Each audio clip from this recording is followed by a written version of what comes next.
What is up, nerds? This is Trip, and today on the podcast, philosopher, longtime friend in my head, Simon Critchley. He's got a brand new book called Mysticism. Say what? Trip, how is someone who's a philosophical critic of, theism, normal religion, thinking about faith for those outside, like how in the world did Critchley write a book on mysticism? Well, that's what I thought. Then I read it and it was freaking awesome.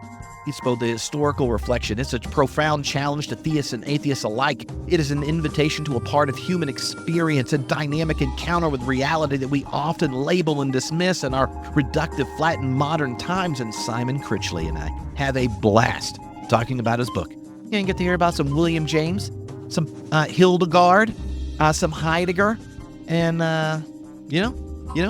I think you're going to listen to this and go, Trip, I want to go check this brand new book out, and it is totally worth reading. Anyway, I love getting to talk to Dr. Critchley. Been a longtime fan on the page. Let's just say the conversation kept up and exceeded my lofty expectations.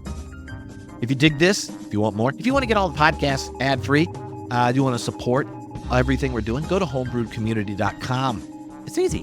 All right, here we go. Mysticism. Check out the book, brand new, Simon Critchley. Enjoy.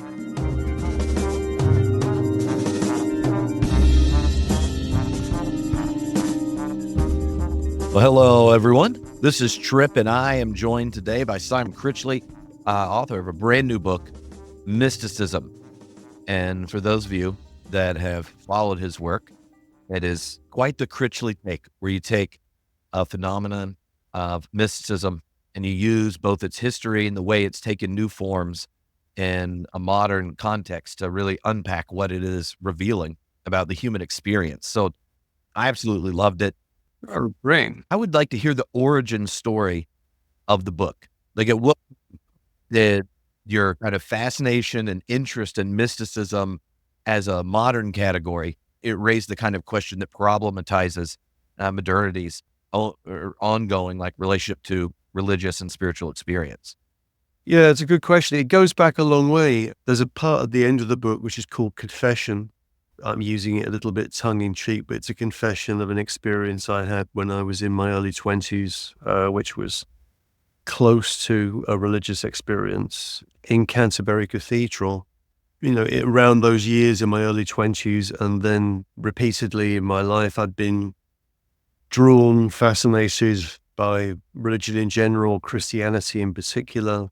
I was educated within a deeply secular philosophical world that saw religious people as kind of soft-headed and weak-minded and stupid.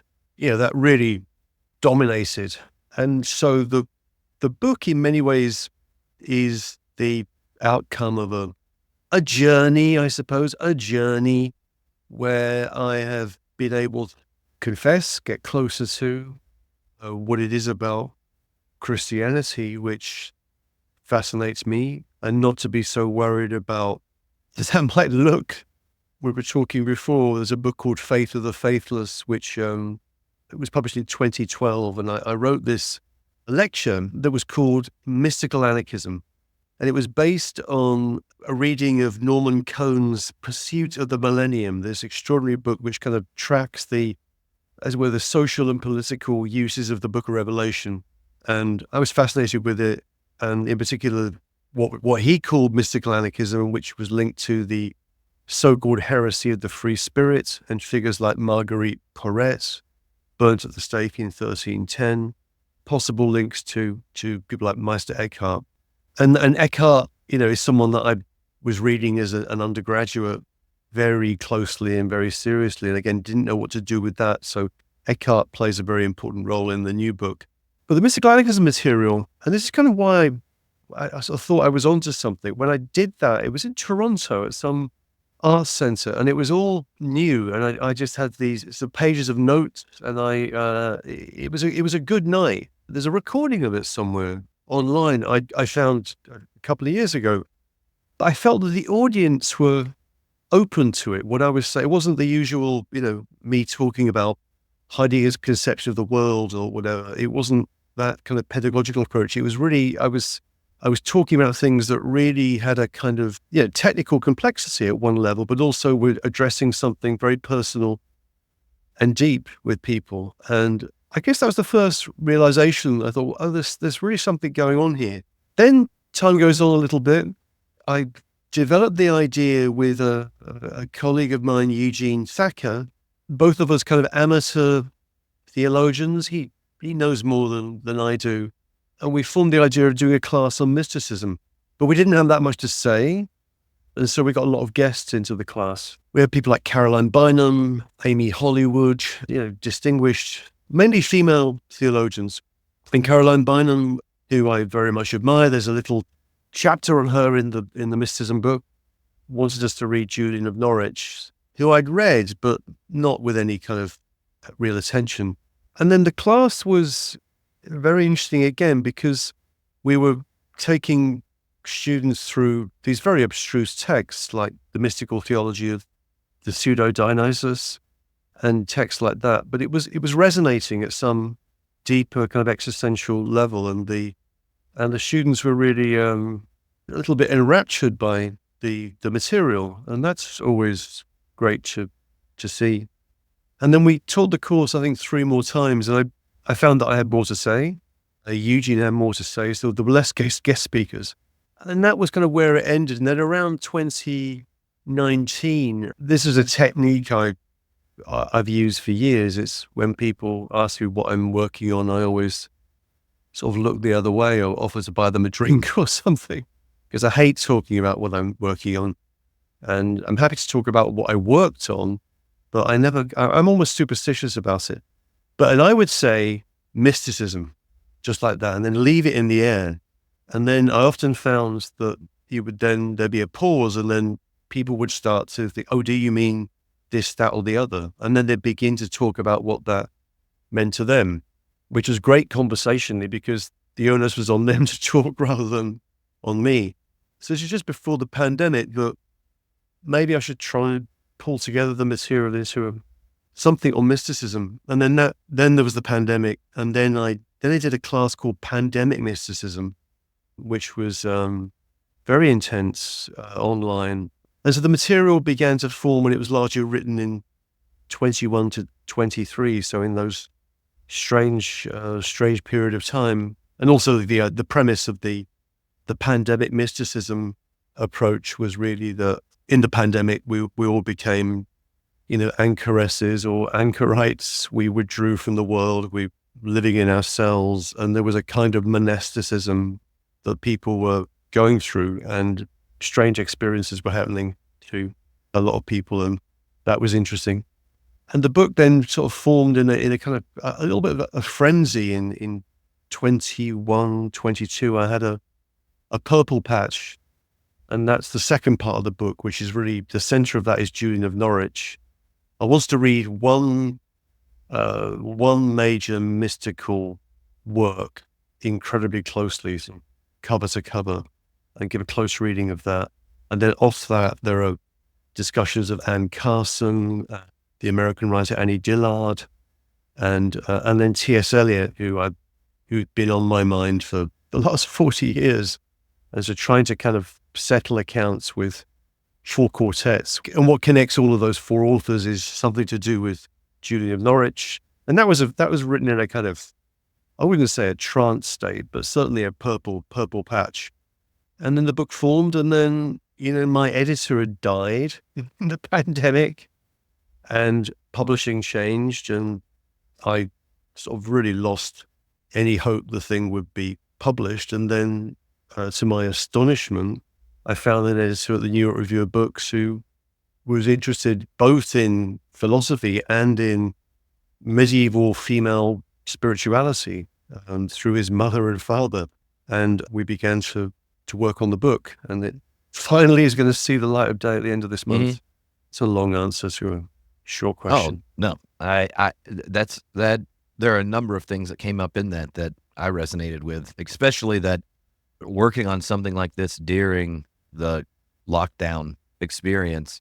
I think a lot of people, that kind of interruption to the kind of ongoing accelerating pace of modern existence forced people to attend to the experience of existence in new ways. It put one's finitude in front of them in different ways. Yes. And oddly, right, like the close reading of Norwich, there are a whole lot of people that never would have taken a vow to be in a position to have like an encounter with a similar space. Yeah. And also Julian was writing, we know very little about her, but she was writing during the period of the Black Death in a very populous urban environment. Norwich was the second biggest city in England until 1600, roughly. And so she was an urban recluse.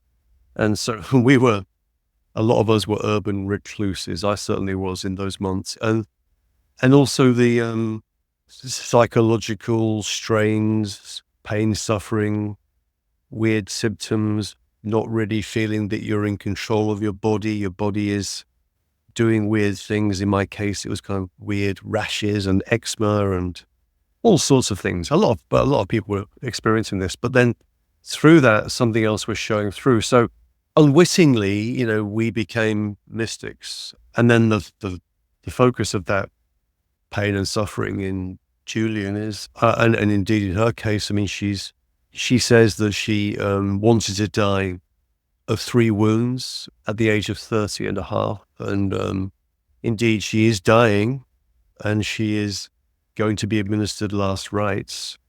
A parson arrives. This is before she's become an anchoress. We don't have any more details than that. The parson arrives with a boy, described as a boy, holding a cross, and she can feel her body basically dying, basically shutting down. The lower half of her body is cold, she says. The upper part is becoming cold and inert. And in that situation, a near-death experience, she then begins to have these showings, these revelations. The crucifix begins to bleed, and then that continues for 12 hours, 13 hours. You can kind of put that together from later details of the text. And then she spends the rest of her life, which is a long life, surprisingly long life, trying to figure out the theological meaning of that. So Julian is very important, because if you mention mysticism to people, they'll immediately start talking about drugs, or they'll start talking about, people that experience visions. And so people, the non-mystic who's curious about mysticism thinks that mystics are in this state of constant visions and seeing things, a florid psychosis. And that's not the case. I mean, Julian, as my kind of the heroine of the book, she has 12, maybe 13 hours of visions, and then she becomes an anchoress, and she then spends her life, one presumes, giving advice to people that come to see her, one of which is Marjorie Kemp, and then figuring out what this meant theologically and what the implications of it are for the Christianity that she knew. She comes to some astonishing conclusions, basically rewrites the Fool. So the mystics aren't in this alternate reality. They are people that perhaps have experienced something extreme, but they're theologians, they're philosophers, they're engaged in an activity of reflection which requires discipline and austerity, asceticism. One of the things you do at the beginning is it's help the reader understand how our kind of contemporary modern framework, how we understand the self, how we investigate knowledge, make truth claims, how we see reality, kind of post kind of scientific imagination, has created concepts that ultimately limit our imagination unless the inherited framing of modernity is problematized. And you do something similar with mysticism, as a lot of religion scholars do with religion, as like mysticism and religion and modernity function as these kind of like abstracted categories where you take cultural artifacts from different contexts and traditions, and then you group them together and like, this is mysticism, this is religion. And that kind of alienating of the experienced embodied reality from its context is something you're trying to push beyond without, Yes. right, like assuming the religion, qua religion, or mysticism in and of itself is the most fruitful or accurate way to get at the experience. Mysticism is a misnomer. The book is therefore a misnomer. The people that I'm talking about, Julian of Norwich, Meister Eckhart, Marguerite Porete, did not think of themselves as mystics, could not have thought of themselves as mystics. The category was not available. They were intensely religious people, spiritual people, contemplatives, let's say, contemplatives who saw themselves very, very clearly as within Christianity. Julian in particular is very clear on the teachings of Holy Church. Marguerite Porete, less so. There's a kind of reformist zeal in someone like Porete, but very much, this is all that they were doing, is trying to articulate the meaning of Christianity. And so we begin with this real problem that mysticism is a category that develops in the 17th century, and it develops in the Francophone world. By the time that scientific modernity has already, caught fire and is beginning to dominate everything. So mysticism is a name for what modern, secular, scientifically minded people have to be wary of. It's that kind of bullshit nonsense that's over there and we need to protect ourselves from. And then mysticism then becomes identified as a thing really in the 19th century, along with, that's also when we find discussions of spirituality, and then that gets back projected onto a tradition, a mystical tradition. So the whole thing is a misnomer, an invented tradition, and a kind of category mistake. So you have to kind of work through that. And the first thing to say is that mysticism is not a religion. It is a tendency within religion, a tendency that I think all religions that I'm familiar with have, whether they're, Amerindian cosmologies or Buddhism or whatever it might be. There are always these mystical tendencies, which are often linked to a kind of rigor and a desire for purity and the essential truth of that tradition. A tradition that's invented, a misnomer, and you have to kind of deal with that smokescreen. And the other thing which I try and point out in the book, an axe that I'm grinding, and I ground it in other books, is the way in which modern philosophy sees itself firstly as a kind of under-laborer to science, as John Locke said, and the purpose of philosophy, this becomes clear in someone like Kant, is a critical court of judgment where the claims of religion have to be assessed. So in Kant's terms, religion within the limits of reason alone. And Kant sees himself very much in opposition to the mystics of his day, like Swedenborg. And the purpose of philosophy is to kind of ward off that mystical mumbo-jumbo. So it's very clear that the word mystic or calling someone a mystic is a form of abuse in all sorts of lines of life. And so I'm trying to dig back into that and tell a different story, and also to try and show how that modern, secular, critical, rational approach to philosophy really is an impoverishment of philosophical activity, and it makes most of the history of philosophy unintelligible, because philosophy, you find people are having all sorts of interesting, wild experiences, whether it's Plato, Plotinus, or wherever it might be. So I really try to, I'm at war with that critical rationalist idea of philosophy. Mm-hmm. Yeah, and I think that's one of the reasons the figure of William James and his radical empiricism is helpful, Yes. because the empiricist tradition, it kind of formalizes a kind of knowing that bifurcates nature in a lot of different ways, like the quantitative and the qualitative aspects of reality, and creates a kind of, I don't know, there's an enlightenment engine of sorts to reason that you see at that same time period where mysticism becomes a concept used to dismiss part of human experience. is the same time you see the distinction between natural and supernatural migrate from its origin within biblical studies to then the study of nature as text.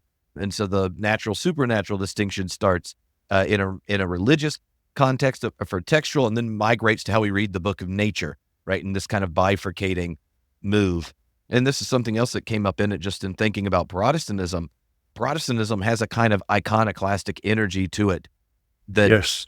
in many ways it helps generate, Charles Taylor calls like the buffered self of the modern context, where you end up creating a buffered self, a disenchanted world, and then or trying to figure out what to do with all these experiences. And William James, the kind of radical element of his empiricism that you drew out really well, is we shouldn't have like this a priori commitment to flattening reality to what's calculable, to what's just quantitative elements and such. And so his varieties of religious experience play a kind of function as like a philosophical interjection to that kind of modern engine. And it begins by looking at experience, something that is in many ways it's transcultural, but it's one that includes things that, at least in the modern self-reflection, is already kind of been bifurcated out and not being attended to.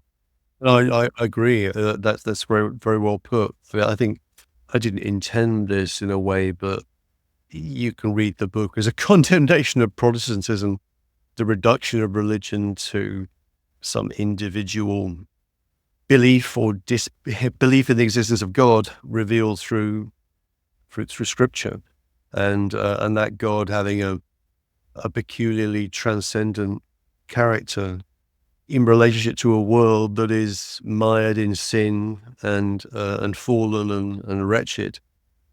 One of the characters that are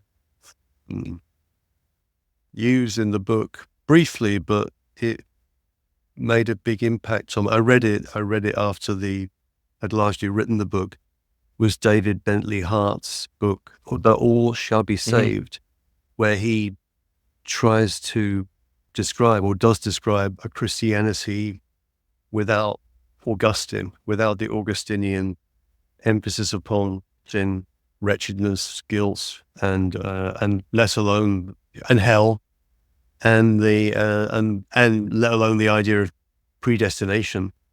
I mean, these are horrible ideas, and so the emphasis upon someone like Julian is that for Julian all shall be well, and all manner of thing shall be well, meaning that we shall all be saved. That if there is hell, that hell is ours. It's our egotism which is hell, but we can push that aside, and we can be healed, we can be lifted up. So Protestantism is a really, by which I mean Calvinism largely, Luther, just also that the idea that there's 144,000 people that are destined for salvation, and the rest of us are doomed. The activity of grace is unforeseeable, unknowable. It doesn't really matter what we do. We just have to hope that things are going to work out. And the huge majority of human beings is to be burning in hell for eternity. That's a very strange thing for a Christian to believe, it seems to me, and I'm deeply opposed to it. So I guess another thing, it's not explicit in the book. There's a kind of Catholic focus in the book. It was written also in Midtown Manhattan, overlooking St. Patrick's Cathedral, and I spent a lot of time in St. Patrick's, which is a strange kind of simulacrum of a cathedral, but nonetheless there it is. But also I had some experiences. I spent some time in monasteries in Mount Athos in Greece, and one of the things that I was doing in the years I was writing this book was to learn more about Orthodox Christianity, Orthodox Greek Christianity. And it's there are all sorts of similarities, obviously, with Latin Christianity and with Protestantism. and Anglicanism, in particular with Anglicanism, but very sharp differences of emphasis, particularly when it comes to issues around sin, guilt, damnation, and the rest. So there's a kind of crypto-orthodox side to the book, I think, if I were to, which I didn't, it didn't really cross my mind as I finished it. I was looking back at it and thinking, oh yeah, this is very much steeped in that Orthodox milieu. And also the stuff at the end of the book about music is really, a way of thinking about the centrality to song in Orthodox devotion and everything happening through song, and the role of icons and visual images, the kind of Marian devotional aspect to Orthodoxy, and also the very clear focus on the incarnation in Orthodoxy. So I think that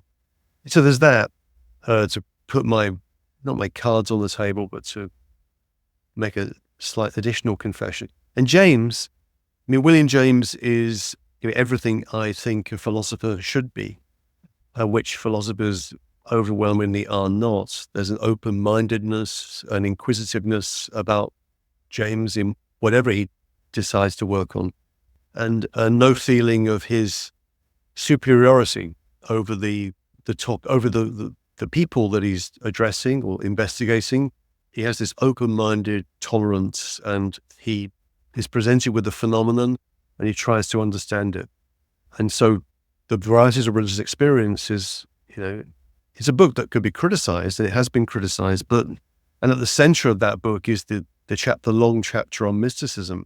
But it's such an open-minded, tolerant, warm-embracing approach to a set of texts and traditions, that James is unfamiliar with, doesn't believe, but he's trying to make sense of. I think that's what philosophers should do: make sense of phenomena that are alien to them in an open-minded and empathetic spirit. And so James's approach is really important. And also the book, in many ways, you could see it in the context of James's late work on radical empiricism. And radical empiricism is fascinating because, James is against classical empiricism because he thinks it's obsessed with kind of static objects, and those static objects producing sensations that, ideas which we understand, the sort of Lockean Humean view. Rather, we need an idea of the empirical field as relational, alive, moving in time and space, a kind of malleable, relational empirical world. And he's also opposed to any idea of absolutism, that there is there's an anchor in some transcendent ground, the absolute in Hegel or whatever it might be. And I find that radical empiricism in James really amenable, and I feel very, very close to that. But I think it also presages a lot of what happens in 20th century philosophy, in phenomenology and elsewhere. So James is, and also the radical empiricism in James is something which he thinks is, these are suggestions in his late work, and none of this is finished. We just have, handfuls of papers which were put together after his death. He doesn't write the book on radical empiricism. This would have been a view that would have been consistent for James with a kind of panpsychism, which is kind of also back on the agenda in the last few years, which is interesting. So the idea that the cosmos, the slow-breathing cosmos that enfolds us, as James said, it's alive and it's ensouled. That's a tremendously refreshing approach. Yeah, and I think that the kind of maneuver contemporary radical empiricists use for kind of returning to panpsychism or pan-experientialism or different forms of dual aspect monism, the part of it is the kind of radical empiricist move of your own first person experience is something you have to include in your account of reality. And one of the things I thought you did kind of masterfully with James, and then setting up this collection of adjectives that mysticism brings up, is it's like some modernity in a rationalist or an empiricist mode wants to create mysticism as a concept so that then you can bracket it and move it over here before you talk about reality.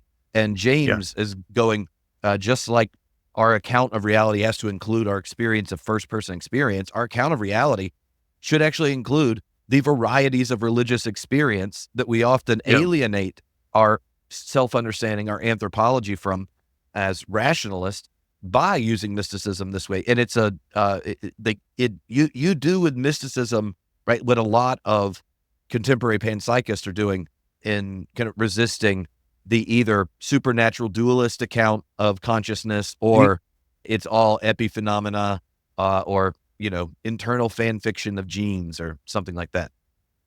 Yeah. Oh, well, that's good. I try and define my terms in the first chapter, which is tricky. But then there's a chapter called 7 Adverbs That God Loveth, which is the old Puritan saying, God loveth adverbs. And I argue that mysticism is best understood adverbially, and the adverbs I list are, obliquely, autobiographically, vernacularly, performatively, practically, erotically, and aesthetically. And just to quickly run through the obliquely is that God is incomprehensible. We begin from this is where the apophatic tradition is so central. God is incomprehensible and cannot be addressed directly in propositions. So we can only approach God negatively, apophatically, by cutting things away. Secondly, autobiographically, the origins of autobiography, certainly in Europe, in the High Middle Ages, are bound up with mystical writing, in particular the writing of women. And that's a major concern of the book, the way in which the autobiographical voice, the first person perspective, arises in relationship to a God that cannot be addressed directly, but can be approached obliquely. And then vernacularly, the mystical tradition within Christianity is one where the vernacular languages really come to prominence. German in Eckhart, English in Julian, Dutch, medieval French with others. And also it's something performed. It's not a question of belief in some proposition, some kind of frozen, desiccated idea. Do you believe in God or not? It's a performative idea of mysticism, something that's done, which I take from Michel de Cerceau and a couple of others. It's practical. It's not theoretical. It's really a question of that mysticism it's not a theoretical belief in the existence of God. It's the commitment to participate in a set of practices that might allow something to emerge. Practices of really what I think now would call practices of attention, of radical attention, which are done largely through reading, what the theologians call lectio divina, divine reading. And then erotically, everything in the mystical tradition really moves through the Song of Songs and the interpretation of the Song of Songs and the extraordinarily erotic relationship to God that you can find in so many of the mystical writers, which again is, I think, alarming to Protestant traditions, but an eroticism which is also ascetic. The eroticism is not, it's a disciplined idea of love, a disciplined idea of eros, which is to be cultivated through ascetic practices of discipline, purgation, so on and so forth. I think if you look at the whole phenomenon adverbially, you get a richer picture of what's really going on, rather than saying mysticism is this or that. I can hear someone at the front door up, and the door has been answered, so that's fine. One of the things that came out in that section is how different God talk functions in mystical writings than how almost any modern person reads a religious text. Mm-hmm. There's a kind of sensitivity, both which you described the way of negation and the way of exaggeration, a sensitivity to the actual limits of any objectification of a creation that humans have, namely language and the way we use it to get at our own kind of reality. And I think there's a kind of modern prejudice that you problematize where, like, when you think of the kind of medieval mystic, how they do theology, was before there's this transition in early modernity of beliefs primarily orienting one in a kind of second person way of trust, to then late medieval, there's like implicit belief becomes a category, to then explicit belief, where the individual justification of their experience is intimately tied to like their affirmation of the truth or falsity of particular beliefs.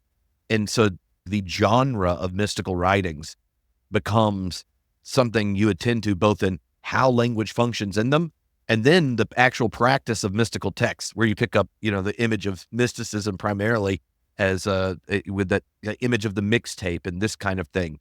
Yeah. Like in the classroom, and you're trying to invite people to read how to read mystical text. And the last philosophy class they were in, they may not have even known they were reading one. Say, like when we do the ontological argument, we in the West will take out the proof for God's existence out of a monk who puts it in a confessional text. The whole thing, right? Like Anselm's addressing God for the brothers to read and think about how this activity of reflection on the divine generates a kind of participatory encounter. And so to me, one of the fascinating things is that there is something to reality to be gained that we have kind of atrophied by understanding the theological task, or the interpretive task, or the critical task of modernity. Those things leave it behind. Yeah, no, I agree. Yeah. I mean, Anselm we had this kind of, Wikipedia version of the ontological argument, which always seems a bit ridiculous when someone explains it. But if you read Anselm, it's a long time since I did, it's wrapped up in a whole literary conceit, of what the fool should say to God. And it's not clear how seriously Anselm is intending it. It's a piece of, exquisitely performative theological reflection for people who were very familiar with that, playful. And to reduce that to a set of arguments and propositions, usually in the context of discussions of Descartes, is really to miss the whole point. I mean, the way mystical God talk is really strange and compelling to us, because our God talk is so remote. It's an affirmation of some transcendent deity who is far, whereas for the mystics, particularly the Christian mystics that most interest me, the incarnation is central. So God is radically human, is radically human, and it's that human God that you can fall in love with, and that human God whose gender is also up for grabs, a man and a woman, or both, or neither. And also one's relationship to God is, in a number of the people I talk about in the book, but Madame Guyon is one. There's another, thinking about, maybe it's Hardovich, and anyway, but God is oral, right? One's relationship to God is a relationship through the mouth. And the central religious practice there is Eucharistic. It's the focus on the Eucharist. It's when you are with God, when you can eat God or be eaten by God. And so the orality and eroticism and sensuality of mystical God talk is extraordinarily striking in the context of, as I said before, maybe Protestantism is the gateway drug to modern atheism, and Protestantism as really sola scriptura. It's really it's you reading St. Paul over and over again. Nothing wrong with reading St. Paul. I'm very fond of St. Paul, but it's an evacuation of the other senses, right? Whereas for the mystic, God is a question of taste, a question of sight, a question of touch. Angelo Foligno climbing inside Christ's side wound And it's amazing stuff. To us, it feels very almost like a kind of horror movie or slightly grotesque. But that says a lot about what religion has become in the modern world for us and how remote we are from most of its traditions, I would say. And the mixtape idea is really, it's something I'm fond of because in philosophy, certainly, the way I tend to teach philosophy, the way philosophy has been taught in the context I've been in, and all talked about, it's all about the book and the big book, and the big book read in the original language, reading Plato in ancient Greek or Kant's First Critique in German or whatever it might be. And with the mystical texts, the texts that we then come to call mystical texts, they often only existed in copies and translations and copies of translations and translations, and they circulated in compendia. And those compendia were kind of passed hand to hand. And so there's very often there's no original text. It's the whole thing is kind of derivative and passed on. And what that testifies to, is something really deep, is that at the core of mysticism, which I think is why it's still a challenge for conventional religious thinking and for secular liberalism, is that it's populist. There's a populism to mysticism. These things, we only have these texts because people treasured them and then passed them on to somebody else who copied them and passed it on to somebody else. And they did that because there was something going on in these texts. There was something powerful being articulated that addressed ordinary people. Like, it's the other side of this, is that mysticism is not a university discourse. It's not a high-level theological discourse. This is a very common, everyday understanding of religious practice. It's often the most, ordinary, let's say uneducated people who have the most ferocious attachment to mystical practices within the churches that they follow. And that's not something to be laughed off, as these people are kind of, unmentionables. They don't really understand the sophisticated heights of theology. And so there's a powerful truth to that. So the populism and the fact that these were texts that were made possible because they resounded with an audience and they survived, I think is really important. And it's not the book, it's the mixtape, it's the sample. So mysticism is more of a playlist than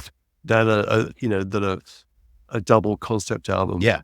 No, I found that to be a lot of fun, and just, it made me even think of how you could introduce that kind of knowing and reflection in the classroom, right? When you're teaching medieval religion and philosophy in the book. At some point, I put my little Post-it and said, it would be fun for like a midterm or something, hand everyone one of those giant pieces of paper, and each one has taped a different line from a different mystic in the middle of it. And your task is to essentially do Lectio Divina with that passage.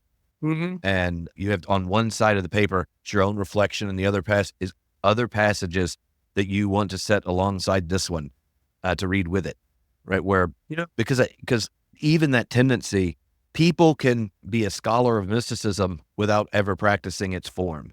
Mm-hmm. And religious traditions in modernity can become defenders of particular expressions of its concretized belief without ever having their own existence addressed and challenged by those very same concepts and that kind of engaged kind of knowing. It reminds me of that, John Cottingham talked about it, where like our temptation in modernity is that the rationalist, theist, and atheist are sitting there leveraging facts and reason, thinking everyone's ultimately going to come to their place. And yet, when you engage any of the wisdom traditions, no one knows what the invitation looks like until one practices it, right? Right. And I think what you invite us to do, both people within religious traditions and those outside of it, is like, don't let the theist and atheist God-splainers of modernity keep you away from attending to these deep depths that exist in humanity. And that's why I just love this book. I've been telling people, "Oh, y'all got to go read this." I like your writing style already, but in some sense, it's going. Our God talk is so atrophied, or we have like a hypophatic theology problem, where the ardent theists have already flattened the potential of God talk, and the ardent atheists are just arguing about other flattened versions of God talk. And the mystics are a bit oblivious as to the flatness and are a protest of sorts. Yeah, it's the flatness that you can often find in it's most God talk is a kind of deism, really, that there's a God that's out there, and people will proclaim their faith in some transcendent God, but that's not really a God that intervenes in the world and turns over the tables of money changers and smashes shit up and does things. And Christianity is a much wilder God, it seems to me. So I think that the deep depths of human experience are addressed by mysticism in ways that, I agree with you, in ways that contemporary God talk or anti-God talk simply miss. And that's why we need. I guess the other argument would be that, or the other example would be that when we're really engaging with something that we love in a deep way, because it means a lot to us, then that is a mystical practice too. And the example I end the book with is music. I say something like, it's impossible to be an atheist when you're listening to the music that you love. And I think that's right, that whatever that music might be, your relationship to that is some corner of experience that is deep, and it's mediated and it's artificial. You're listening to it on a streaming service, on your computer, and all of that. So it's a completely, it's wrapped up in its own inauthenticity, but you are still, you're being addressed by something that moves and transforms you, and which opens the world up in a way that is not propositional. It's experiential and very hard to explain, which is why it's so nice to meet someone who likes the same music as you, because you don't have to explain it. You can just say, well, you like that too. Oh, that's great. Let's put it on and listen to it. Mm-hmm. I think there is a way in which something like mystical practice lives on in a very ordinary way in our experience of music. And that's, thank God for that. When you think of how you end the book, that kind of invitation to the places modernity hasn't flattened or dulled our senses, right, to the depths. Mm-hmm.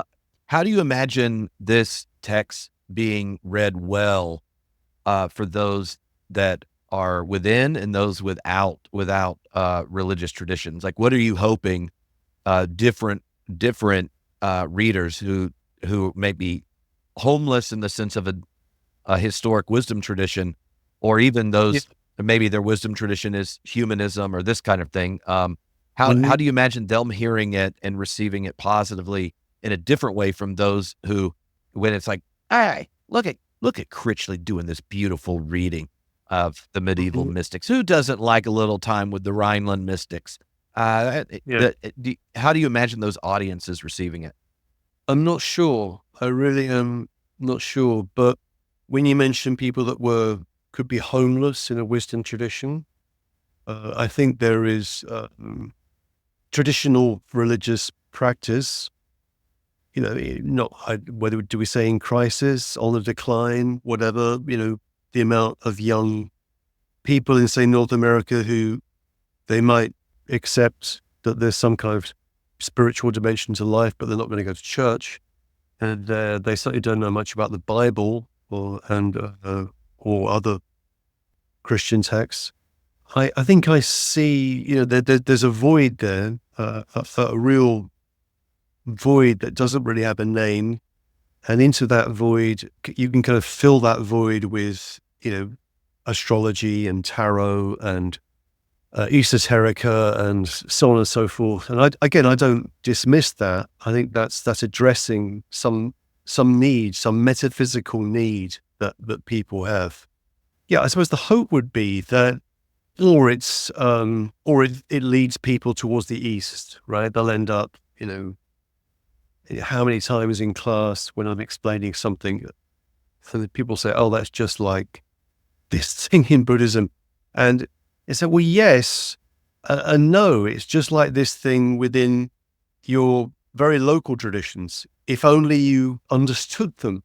So the hope is that maybe those people that are homeless in a wisdom tradition can find something radical and engaging in what is most local and most obvious in a particular Christianity, that they can find something there which can shake them up, and they'll think, "Oh God, this is fascinating. I didn't realize this. I thought it was just, some old guy with a beard, with a stick kind of telling us what, things we can't do."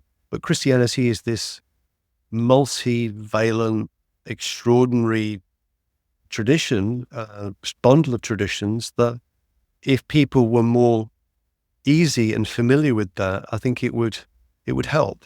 I also think that why I get so, hopefully to do something about the religiously ignorant, that there are people just religiously ignorant, and it's an easy thing to solve. You can read books on the history of Christianity, and you can read the Bible and whatever, and then you can become a master in very short order. So hopefully some people will pick these things up and do something with them. And I do think that the point that you're making about modernity flattening both God talk and atheist talk is really the problem. And the aim of the book is to go back to the rough ground, is to find some little ditches and hills and at least some kind of landscape that will allow us, some features on that landscape that will allow us to wander and run. Because in my view is basically that, and to do that through reading. I was thinking about this the other week in terms of, what I think mystical practice is, say, for someone like me. And I think it really is reading. Close reading is the practical discipline. And why does one do that? It's really, it's not in order to extract information. It's not like reading Wikipedia entries. You're trying to read in order to find some resonance pattern, set of arguments in a difficult text, which is not you. It's not what you think. And so reading closely, attentively, soberly in that sense is a way of pushing yourself out of the way. And that's, how I've always seen, without wanting to sound too lofty, that's what education is about. Trying to get people out of their heads and reading and looking and observing, and not to keep falling back into this internal monologue, which is always dreary and dull. So I hope that some people will find some affluence of something interesting, some matter out there that maybe they'll hear something and then they'll go on their own way. That's certainly the case when I've been teaching this material, that people will say, "Fine, well that's Julian of Norwich and very interesting, and now I'm going to find my mystic." I think that's very much what I hope happens. That people find their own journey and write their own book. I'm interested in how you see this connecting to some of your other engagement with Heidegger, because there's that passage in Heidegger where he's doing that riff on Bernard of Clairvaux, who goes, "Oh, well, here's the book of nature," right? And then there's the book of scripture. Bernard goes, "But let us open up the book of experience." Yes, Liebe Experientia, yeah. And knowing that you've spent plenty of time on kind of the continental philosophy, continental tradition, and phenomenology, are there kind of like particular connection points that you discovered in this kind of attentiveness to mysticism that kind of amplify or orient your kind of previous work with within Continental return to religion. Yes. Yeah. Multiple points of connection. And I mean, I see chapter 3 in part 1 called Released Existence, which is on it's on negation and love. And it ends up as a reading of Meister Eckhart, some of the sermons of Meister Eckhart. Obviously, Heidegger is on my mind. And a released existence would be one where there is a releasement, a detachment, where thinking and that which is take place in a common space. What Heidegger called the clearing. And the basic thought in Heidegger's work, for me, is very simple. It is that we are ecstatic, that we are not in our heads. We're not in our heads with kind of brains in our heads, and then with some cognitive apparatus which is filtering representations and placing them under concepts in order to produce knowledge. That picture, the Cartesian picture, the Kantian picture, is wrong. First and foremost, or proximally for the most part, as Heidegger will say, we are out there alongside with things, and that witness with things and witness with others, ultimately what he'll describe as kind of releasement, clearing, ecstasy. And that's where we are in a very everyday way. So, I mean, I'm teaching Heidegger again this semester, and the difficulty in teaching Heidegger is trying get students to unlearn things. You know, it's lessons in unlearning. We're so good at switching on or viewing the world through these Cartesian spectacles, and playing that ratiocinative reflective game, that we simply don't see what Wittgenstein called the hurly-burly of life, the background practices, Dreyfus called them, the stuff that we do.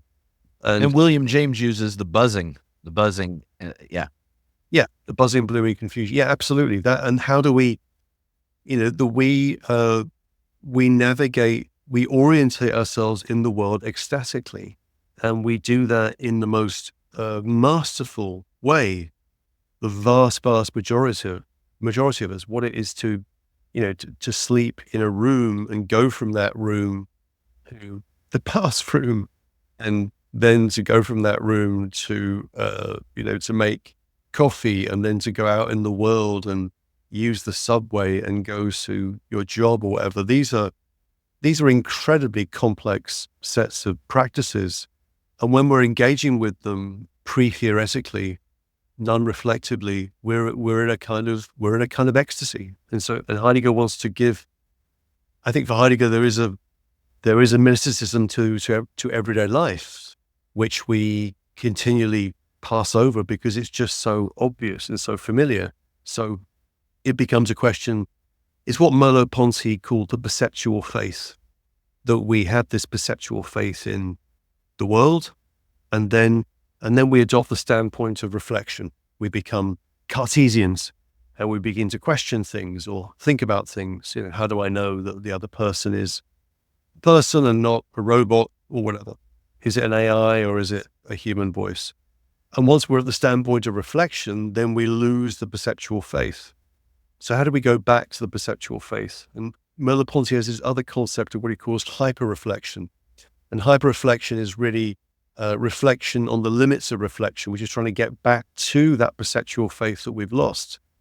I mean, if you like, the tragic side to this is that, we live and we will live within the flattening of the modern world, right? We live in, workspaces where human beings are resources, and there's a human resources department to run things, and that's horrendous. But we can still experience the limits of that, engage in lessons in unlearning. And I think that's what aesthetic experience can do in a particularly powerful way, and music, I think, in an extremely powerful way. So I don't really talk about Heidegger in the book. I don't think much at all, but it's everywhere. Yeah. One of the reasons, I mean, you just drew the connections there. I mean, I understand why you wouldn't want to play the, let me also introduce you to all my favorite phenomenologists and run through that in this book. But those connections, I think, are really helpful. And it kind of raises a question for me when you mentioned before kind of like the migration in a sense of the holy in our more modern context has these little eruptions and kind of eclectic esoteric spiritualities and such. You got the revival of psychedelics and things. Yep. And one of the parts of the book that it didn't really get forced on me till the end is a way in a sense like mysticism, when understood poorly, is extracted from human experience because the modern reader reads it as something verifying a particular tradition's, like code of beliefs. Like there's this tendency the moment a religion is about its like explicit beliefs, then mystical experience is some trump card that's now beyond the discourse of reason to problematize. But when you read mysticism deeply within traditions, but asking the question of anthropology, in a sense, it points towards a kind of spiritual religious technology that's a potential of human beings. That it's like advocating that our anthropology has a dignity of depth that we don't give it anymore. Yeah, I agree with that. It's very, very well put. I'm with you on that. I think the psychedelics thing is I don't know how interesting that is, but it's certainly, I mean, psychedelics seem to be, a path for people to rediscover their being in the world and to switch off their Cartesianism. I think that's clearly the case. And also I think the in the book, there's a kind of a soft plea for anthropology as opposed to philosophy, that if we want to engage in a phenomenon, understand a phenomenon, then we have to do that like an ethnographer, and I guess that's sort of how I'm looking. I mean, how close I am to some or all of this material, I don't know. Again, it depends what day it is. I treasure it, but sometimes I doubt my own capacity to measure up to it. But my kind of duty as a writer is to ethnographically lay it out as carefully as possible in order to let that resonate with some imagined reader. Mm-hmm. I just got back yesterday from a conference at Princeton with Hartmut Rosa, the German sociologist. Oh, I know Hartmut, yeah. Oh, well then you said the word resonance at the end of your last, the end of it's your last answer. At the conference, Rosa was engaging theologians and philosophers, kind of doing these interdisciplinary engagements from like religious sociology of religion to then people in different parts of religious traditions, this kind of thing.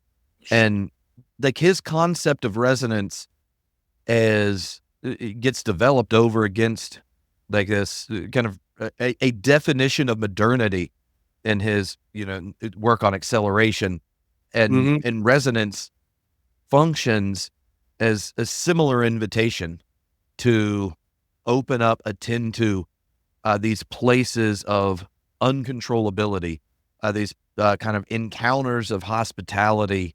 And it was fascinating how in his most recent book, when he's talking about resonance in politics and religion, that the very reductive, alienating move that you're reading mysticism against has really problematic outcomes for how we engage and relate to nature, each other, economically, politically. I'm interested in how you see what kind of connections you see, because he's describing something similar sociologically, and it comes with a critique or an account of modernity. Are there connection points that you see between y'all's work and how this engagement with mysticism might kind of reorient our account of modernity that normally gets, right, like rendered in let's talk about epistemology only, right? Because mysticism has a lot thicker tension with modernity than just its epistemology that us philosophers end up getting hung up on. I mean, basically, I'm a modernity skeptic, and I discovered about 20 odd years ago Bruno Latour's work, which I found incredibly. The negative work is brilliant. The positive work is less interesting, and the whole Gaia stuff gets a bit dreary. But when he's smashing the modern worldview and the claim that we've never been modern, and actually where human beings are is in the middle space between subjects and objects, between thought and things, where we have agency, but things have agency too, and we're part thing and part agent, and things are part thing and part agent, and that idea of the middle kingdom in Latour I've always found very interesting, and that is the pre-modern worldview, let's say. I think we're still there. I think we've just, we've been forced into a kind of modernity talk. I mean, the worst most of this. I mean, I've seen a lot of this at the New School and elsewhere over the years, which is that we'll frame something as being in modernity, and that means that we can forget about all sorts of questions like religion, because obviously modernity means secularism, and all of that stuff is just guff and nonsense, and we can just forget about it. And I think that's ridiculous, because it makes the philosophical tradition illegible. So I think we've never been modern. Though there is something deeply archaic about human beings, and what you can see in a phenomenon like mysticism is one of the ways in which that archaic character of being human shows itself. And I think, going back to the pandemic, I think that there was something, the best thing about the pandemic was that it revealed something really archaic about human beings, right? They were forced back onto themselves and living in a world of kind of primal fear of death and pestilence and decay, and yet finding something else there that was fascinating and maybe transformative. Maybe I think people changed. So we found ourselves in the pandemic, in the company of all the other plagues which have beset humanity. Suddenly, the Justinian plague and the bubonic plague and the various plagues that have beset human beings seem tremendously relevant when we discover actually, we're not that different. We are. And I see also the lesson of ethnography, of anthropology, is one of showing that, sure, there's a modern worldview. There is the crushing, leveling force of rationalization, uniformity, the commercial imperatives that drive that. Capitalism as the expression of that, obviously, but there are still archaic reserves within us which need to be brought out. And so I really disagree with philosophical forms of periodization. The idea that there was something ancient and there's something in the middle and then something modern and then something postmodern. I think all forms of periodization or of epochs are ridiculous. I just premised upon, I think, forms of ignorance. I wrote a book on ancient Greek tragedy, and if you look at what the 5th century Greeks were doing with their myths, with their stories, they were seeing those stories through a very modern lens, with a modern technology of theatre, and with the modern practices of the democratic city and deliberation, reason, and the rest. And those two conceptions of the world, a mythic conception and a modern conception, were kind of shattering against each other.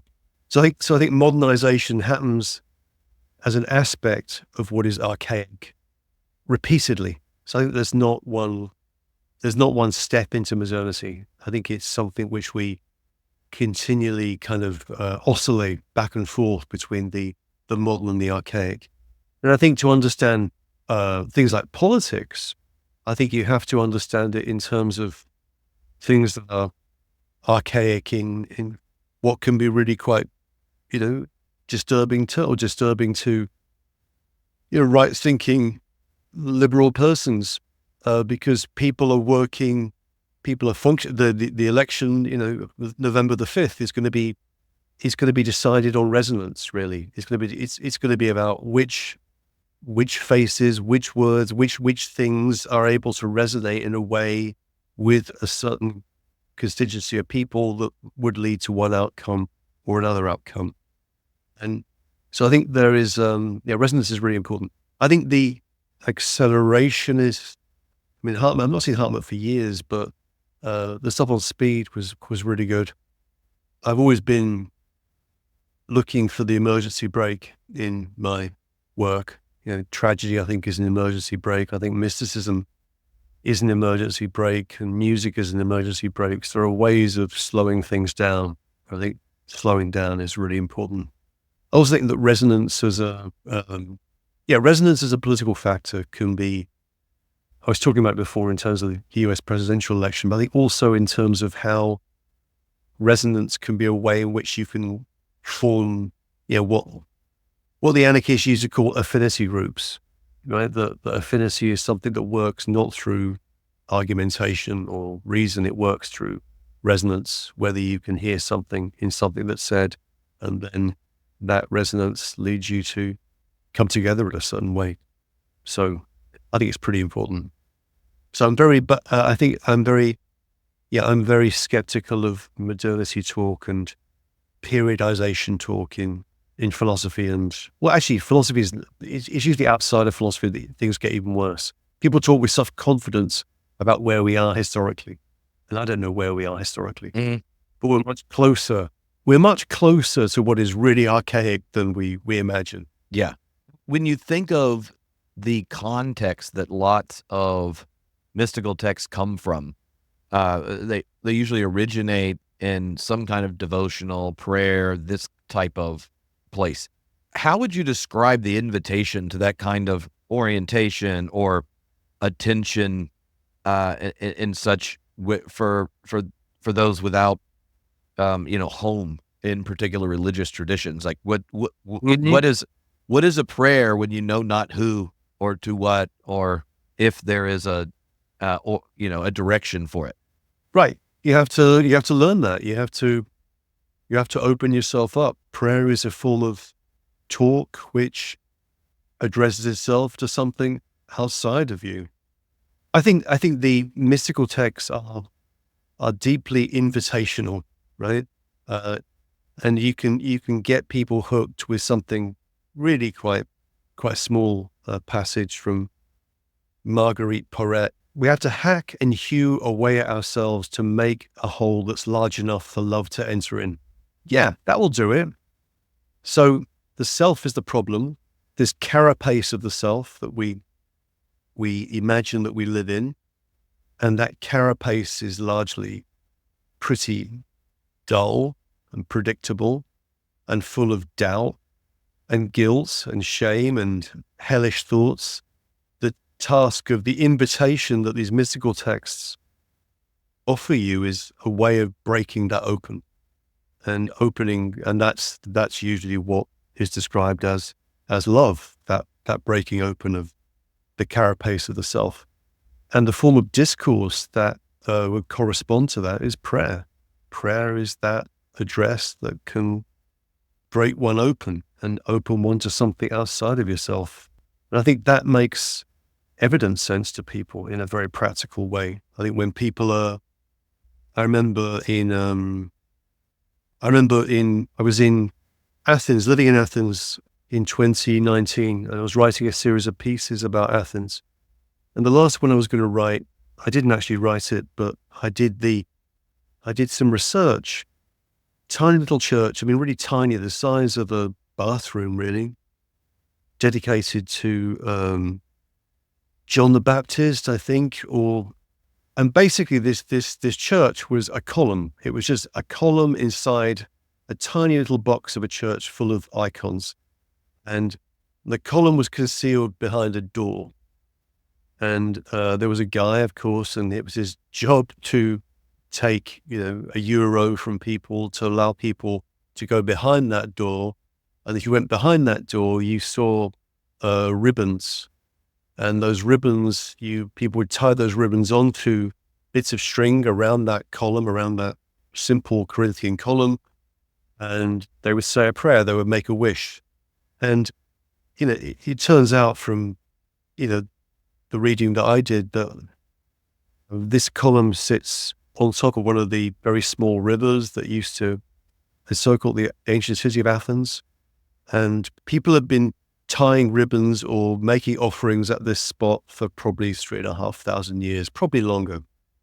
What they're doing in there is that they're engaging in an act, tying a ribbon on a piece of string in a column, in the hope that someone they love will not die of cancer, say, or someone they love will not die of a fever or whatever. It was particularly connected with fevers. That's right. So that kind of hope and expectancy and that kind of prayer, I think, is really important because those people are not crazy. They don't really think that this is going to work, but it's the act of doing it and opening oneself up to that which shows something, which I think is important. I think mystical texts are like that. They're invitations to open yourself up to something beyond yourself. You can get rid of yourself for a while, decreate the self, as Simone Weil would say, and attend in a different way. And if people can do that, it's very simple. Then I think that would be great. Oh, yeah. No, that element of where prayer becomes a kind of a technology of exposure. Mm-hmm. And in a culture that has a crisis of callability for the self, it becomes a subversive act in many ways. Mm-hmm. I'm trying to find this passage from T.S. Eliot, which of course I won't be able to find, but I don't want you to. It's one of those where he talks about the validity of prayer. The point for Eliot is to kneel, is not to assess or haruspicate and scry and make judgments, but to kneel somewhere where prayer has been valid. He says, kneel somewhere where prayer has been valid. Yeah, okay. Yeah, this is from Little Gidding. He says, if you came this way, taking any route, starting from anywhere, any time or any season, it would always be the same. You would have to put off sense and notion. You are not here to verify, instruct yourself, or inform curiosity, or carry report. You are here to kneel where prayer has been valid. And prayer is more than an order of words, the conscious occupation of the praying mind, or the sound of the voice praying. And what the dead had no speech for when living, they can tell you being dead. The communication of the dead is tongued with fire beyond the language of the living. And it goes on like that. But I think that idea of, and this is probably a quite reactionary way of putting it, but the invitation would be an invitation in a way to genuflection. That here's something you can kneel in front of, accept, open yourself towards. And that's always been hard for human beings, but it's harder because the carapace of the self is tougher and more resilient than arguably it's ever been. Yeah. Oh, that's beautiful. Yeah. Okay, good. I absolutely love the book. Well, thank you. And really appreciate you taking the time to talk about it. I'm just glad I didn't manage to just tell you all the things I like about it. Sometimes when I read a book and enjoy it too much, the interview turns into me telling them what they wrote because I liked it. And And with you, I have the problem of liking multiple of your books. This is the first time we talked, so I'm glad I didn't give you the cliff notes to all my favorite books. Well, thank you very much, Trip. It was a great pleasure, and I wish you well, and all shall be well, and all manner of things shall be well. Yes.